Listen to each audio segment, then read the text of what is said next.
Welcome to our tutorial on how to add timestamp on YouTube. 1. Open the video on your browser. Locate the video URL on the address bar. 2. Format to add the timestamp. The time is denoted by T = followed by the seconds you want the video to play from. An example of a timestamp can be the =1M45S.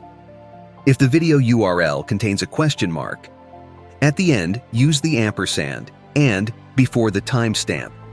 An example is and T =1M45S3.